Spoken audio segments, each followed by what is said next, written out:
After recording yesterday's message about doing things quickly, I ended up seeing two videos, two different ladies, and they spoke about knowing the Lord had told them to do something, but they didn't do it immediately. In one case, a lady, despite knowing the Lord's will, it took her months to finally do what the Lord had told her to do. I've heard people say that the Lord has asked them to do things, and in my walk with the Lord, I don't recall him asking me to do anything. Usually, he tells me, and I obey. In the first message, I spoke about military orders. Another thing about the military. As a first lieutenant, I was a primary staff officer in a battalion, and the battalion commander had several staff officers. For example, a personnel officer, intelligence, operations, logistics, civil affairs, communications, etc. And those staff officers fall under the executive officer, who's like the assistant battalion commander. And I remember I had an executive officer, and he asked me to do things. And if he came to me and was like, "Hey, Colin, can you do this for me?" Even though he was asking me, I respected his rank, I respected his position, and sometimes he was just telling me to do things, but he was telling me to do so in a nice way. And if I had that much respect for an executive officer, how much more respect should we have for the Lord? And when you see in the Bible about the Lord of hosts, it is speaking about a Lord or a captain, a general of armies. And that is how we should look at the Lord when he tells us to do something, as if he is our commanding officer. And yes, he's our father, but as if he is our commanding officer, instructing us to do things. Paul wrote about we should endure hardness as soldiers for the Lord Jesus Christ. So we are soldiers. So when the Lord tells us to do things, we need to obey. And there are times when the Lord will tell us to do things, and it will go against everything we want to do. It will pull us out of our comfort zone. But because it is the word of the Lord, we should obey, and we should do so quickly. So whether the executive officer came to me and asked me to do something or told me to do it, I approached it the same way. In Romans 11, it speaks about the goodness and the severity of God. And speaking about that particular exo, he had a good side, so to speak, and a severe side. So if he was asking me to do something, maybe he was in a good mood. But I've also seen his other side, and that's a side you like to avoid. And same thing with the Lord. He has a soft side, but there's also a severe or a harsh side. So if the Lord, whether he asks you to do something, which I'm not familiar with, or he tells you to do something, you have to approach it the same way. Remember in Ezekiel chapter 24, where the Lord told the prophet that he was going to take the delight of his eyes, his wife, and that he should not mourn for her, and was a sign unto Israel. And when the Lord took away Ezekiel's wife, Ezekiel said he did as the Lord had commanded. So we have to take the Lord's words, whether he's asking us or telling us something, as a command. I remember back in 2015, I went through a very rough situation, and I was writing a book to speak about it. But the Lord shut me down. It wasn't in accordance with his will. And then one day, I was on my way to a meeting to meet with a friend. And I remember I was in my bathroom, and I was walking out, and I heard the Lord say, "The prophet and the witch." Immediately, I knew what the Lord was doing. He was telling me to write a book. So what I wanted to write, he would not allow me to write it at a point in time. But when he said the prophet and the witch, a part of my response was like, "Are you serious?" And some things came across my mind. When I went to the meeting with a friend, two people, we had a little break, but two people sent me messages that day, and it confirmed that the Lord wanted me to do the book. So I heard the word of the Lord. I received a confirmation, and that was all I needed to step out in faith.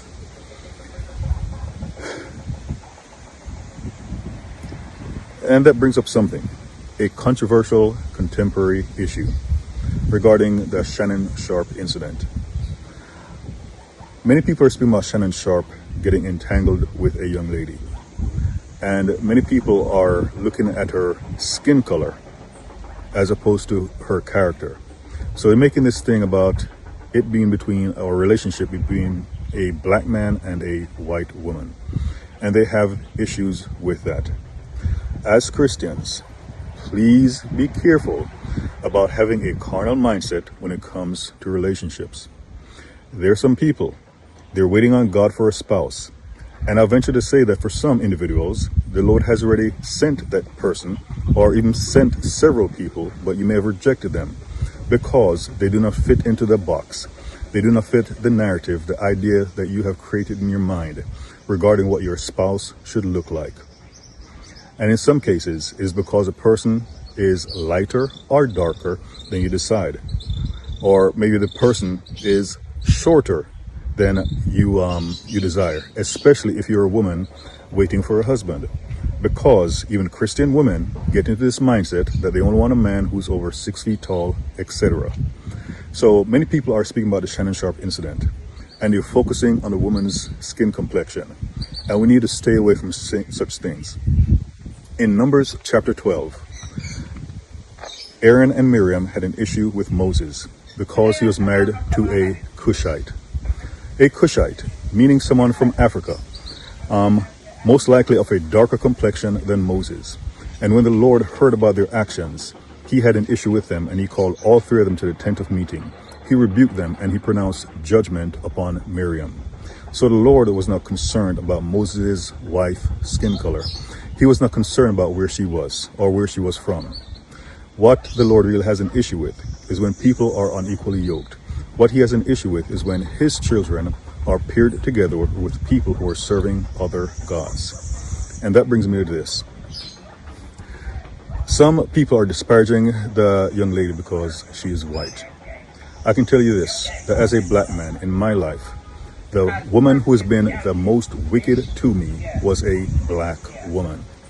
But because she was wicked to me, it doesn't mean that I have things against black women in general.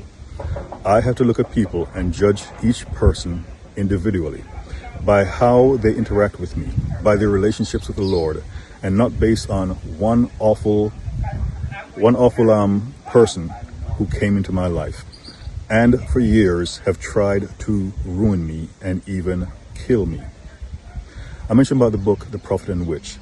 It was based on that person.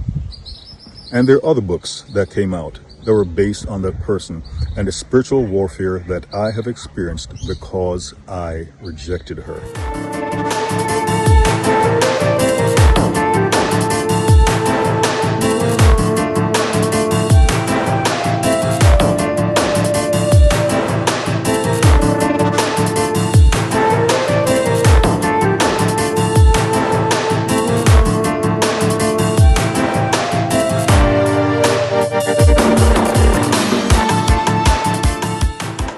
This woman is wickeder, in my opinion, than Delilah, than Jezebel, than Athaliah, than Herod's wife, or in Jamaica, a woman you may not be familiar with, named Annie of Rose Hall. But because of one wicked black woman, I do not disparage all black women, because I know there are great black women out there. Things are not always better on the other side. And we need to get out of this carnal mindset. Because even this thing about black love, people speak about it, but I've also seen black hate. Because the most amount of hatred I've ever received came from a black person. So do not get fixated on certain things. Do not cause yourself to miss out on a potential blessing from the Lord because you're expecting it to come one way. You have a certain narrative or certain idea you've created in your mind regarding the person you're supposed to be with, is supposed to look like, is supposed to act or even sound like. Remember in John 1 verse 11, it speaks about Jesus. He came among his own, and his own received him not. So many Jews have rejected Jesus, and now they're looking for a Messiah. And they're going to get a Messiah, but it's a false Messiah, the Antichrist. Because the person God sent to them had already came, and they rejected him.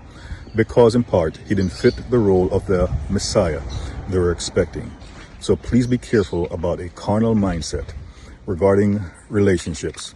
There are wicked people of all shapes, sizes, and colors. And likewise, there are good people, you can say, on either side. So I pray this message has been a blessing to you. God bless you, and Jesus Christ is Lord.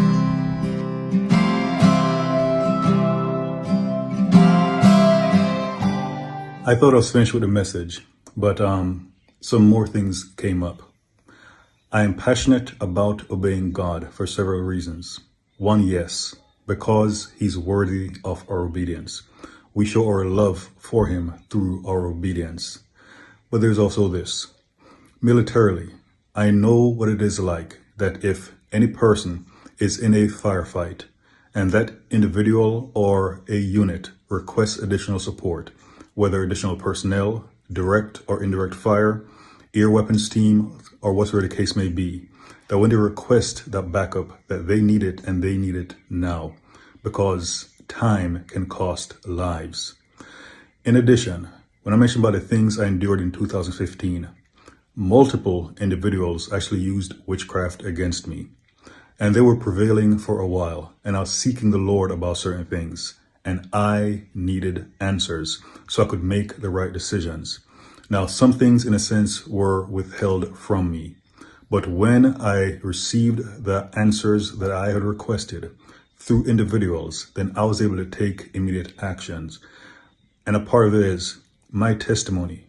When I say that what I was going through was a matter of life and death, it was a matter of life and death. And I needed answers right away. So if you have ever been in a position where you're seeking the Lord for something and the Lord puts it in someone's hands to deliver that message to you or to deliver you from evil, you know what it is like. And when you read in Genesis, in the book of Genesis, and you see how Joseph, the Lord used him to interpret the cupbearer's dreams or dream. And he told cupbearer to put in a good word to the Pharaoh when he's released in 3 days. But the cupbearer forgot about him. Imagine how despondent Joseph felt, that his hope of deliverance was seemingly gone, and it didn't happen until 2 years later. That meant Joseph had to tarry, had to suffer in incarceration for an additional 2 years. So if you have ever been in a position like I have, where you're pinned down and you need help, then you know, and it's a part of my vow that when the Lord gives me something to do, that is why I do it with such intensity. That's a part of the reason why it typically takes me 5 days to finish a manuscript. It is something that I treat like an emergency medical crew responding to a 911 call, that they do it, and they're doing it with professionalism and they're doing it with speed. So if the Lord gives me a book to write, I write it. If the Lord sends me to a location, I go. I simply need to know that it is him. And a part of my passion for it is because I have been on the other end where I needed help. And oh gosh, there's some things the Lord delivered me from. Yet, even though he delivered me from certain things, there's still things that I suffered. I suffered serious consequences. And when you realize that when the Lord gives you something to do, that there are people out there who will benefit from it. Some, it may be immediate, others, it may be 100 years from now, but the Lord's will be done. So when I speak about obeying God, it is because I have been on the other side where I have needed help. And it was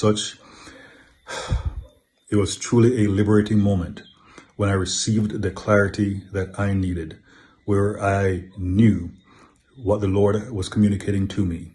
And there was no more deception that was going to work against me, so I could walk out of a horrible situation. So if you've been on the receiving end, you know what it's like, that you do not take it lightly when the Lord gives you an assignment. You're going to do it. You're going to do it quickly, and you're going to do it in a way to honor the Lord. So I speak this message, not one as of condemnation, but as someone who has needed help. And I thank the Lord I received it.